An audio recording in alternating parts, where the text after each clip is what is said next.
Disclaimer, all the characters in this story are made up, and any of the names belonging to real people is a pure coincidence. Thank you, and enjoy.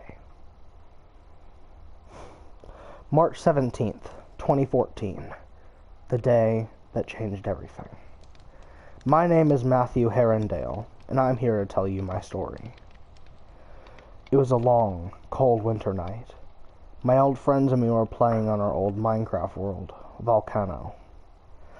My friends, by the names of John and Daniel, were very good at building houses in PvP and doing PvP, whereas I made many machines.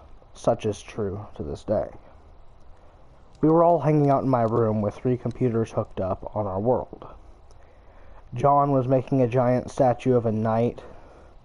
Daniel was enchanting several specialized weapons, such as iron swords and bows for competition.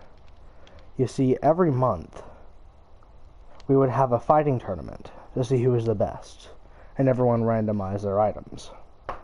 Daniel won most of the time, but me and John won occasionally, but that's aside the point. One day, I was building this elaborate duplication machine to give us infinite items when I saw a glitchy pattern on my screen that resembled dripping blood, with a word written on it: stop. My 15-year-old self was terrified, but just as I went to show my friends, it quickly dissipated, and well, I'm kinda notorious for pranks and harmless trolls, so they didn't believe me. We were planning on building a giant courtyard with a castle in the middle made of stone bricks, surrounding our bases in the village close to our home. If you don't know me, which you don't, I'm a pretty paranoid person, even before the bloody pixels on my screen. So I measured the area of the castle and built a giant glass platform 50 blocks below the build height, so no lightning could destroy our stuff. My friends just shrugged me off as crazy and a waster of perfectly good glass, but somehow I knew. I knew that something bad was going to happen. About half an hour later, random holes started appearing every 5 minutes or so in our castle. Just one block that we knew he had placed just vanished into thin air. And I know, Minecraft can be a bit laggy, but this was different.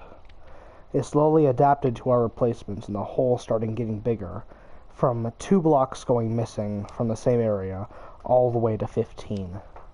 And it wasn't just lag and bad internet. Sure, we had plenty of that, but this was different. We had used over 500 stone bricks in an hour just to patch up these holes, when suddenly a massive hole in the side of the castle appeared. A 45 by 37 hole, bigger and bigger groups. It was a great thing that Daniel had a double chest full of every piece of diamond armor due to a previous duplication glitch from the last update. He also had 2 double chests completely full of maxed out diamond swords with all the best enchants. We fought for a long time until we killed the last one. I stabbed my nearly broken 17th diamond sword into its chest when it spoke right through my computer and said, "This is only the beginning," before quickly dying.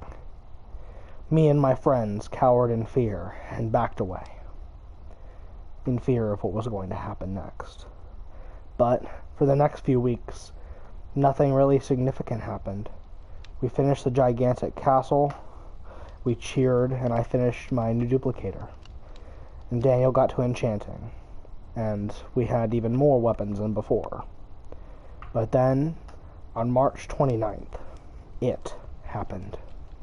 A violent, constant lightning storm struck down from the sky, and my glass wall held up against millions of lightning bolts that would have destroyed everything. But it subsided after 10 minutes. Me and my friends were very puzzled, to say the least. But that didn't stop us. We loved Minecraft, and even if our world was cursed, we still played on it. We had all spent hundreds, if not thousands of hours on it, and we weren't ready to give up. About 10-ish minutes later, we got a message on Skype from an unknown user, claiming he knew what was going on in our world. We let him join, but since I was a server admin, I initiated grief protection using plugins and commands. We let him in and he led us to a forest at the coordinates 64,000, 62, negative 64,000, which was pretty dang far away from home. The furthest I had ever traveled was negative 800, 65, 12, 365, and I was the adventurous one by far. And the further the user by the gamer tag of Javi210 led us, the weirder it got. Entire mountains exploded, forests completely gone, burned to crisp. But what really stood out was the machine I had built, the duplicator, at the exact coordinates he took us to. And a creature, black as night, appeared in front of the machine that seemed to speak right into our minds. It said this, in the creepiest voice I've ever heard. "I told you to stop, but you didn't listen. Time to pay for the price of your actions of unbalancing the world." And it reached its dark fingers towards me and grabbed me, and I started floating in real life. It scared the absolute crap out of all of us. The tall, dark creature stuck out its lanky finger and stabbed me in the right thigh, causing blood to spew out in real life. John was the first to react, as he was the oldest of us three. He jumped on it and knocked him off me in the game, and I fell to the ground, but his actions cost him his life. The creature stabbed him in his chest and ripped his heart straight out. He suddenly died right in front of us. Daniel, as he was so incredibly angry he rushed the creature, but his fate was slow and agonizing, as the creature slowly tore him apart, starting with the limbs and organs not necessary for survival. He clawed out his eyes and utterly mutilated him, tearing out one of his kidneys and ripping it apart. Then his spleen and his stomach. It was the worst thing my eyes had ever seen. My best friends of all time being torn apart, and I being powerless to even stand for my little injury.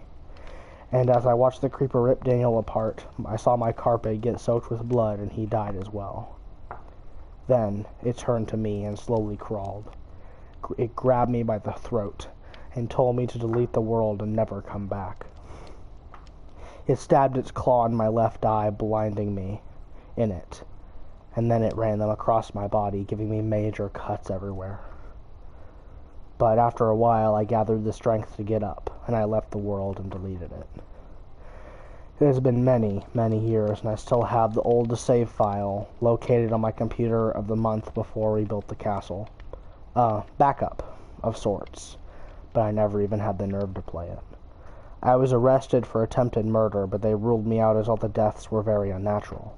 All of Daniel's organs were missing, and John's heart was missing. They tested the blood in the carpet, and it was partly mine and partly unknown. They investigated further and found the blood was from a dead person, killed in 2010, halfway across the world. The next week, all the policemen of the case mysteriously vanished. It's been many years, and I've made a lot of new friends, but the shadow creature still haunts me in my dreams in the night. I can still make out its white eyes and chilling voice even years later, and I'm still waiting for the day that it comes for me.